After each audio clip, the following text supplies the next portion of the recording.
संघर्ष करो, हम तुम्हारे साथ हैं।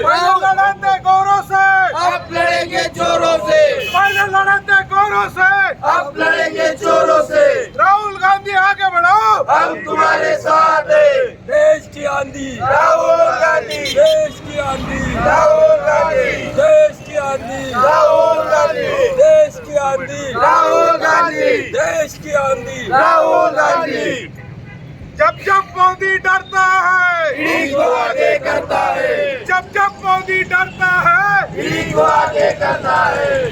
गुजरात राज्याच्या निवडणुका आहेत आणि आमचे सन्मान्य नेते राहुल गांधी हे गुजरातवर आपला पंजा कसत आहेत। येणाऱ्या काळात गुजरातची जनता काँग्रेसला विजयी करील हा आशावाद त्यांना आहे आणि त्या अनुषंगाने भरपूर मोठ्या प्रमाणात तिथं कार्यक्रम सुरू आहेत। एक मोठं अधिवेशन तिथं पार पडलं आणि याचीच भीती बाळगून नेहमी दबाव तंत्राचा वापर करणारी केंद्रातील भारतीय जनता पार्टी यांनी माननीय नेत्या सोनिया गांधी आणि राहुलजी गांधी यांना ईडीच्या नोटिसेस दिलेल्या आहेत। दबाव आणण्याची प्रक्रिया आहे।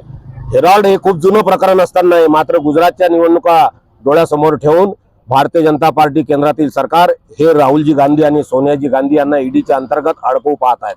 आणि म्हणून अकोल्यातील ही काँग्रेस जन, मग युवक काँग्रेस असेल, ग्रामीण काँग्रेस असेल, शहर काँग्रेस असेल, हे संपूर्ण आम्ही काँग्रेस जन चेतावणी देण्यासाठी आज इथं या 42 डिग्री टेम्परेचरच्या उन्हात धरणे देत आहोत।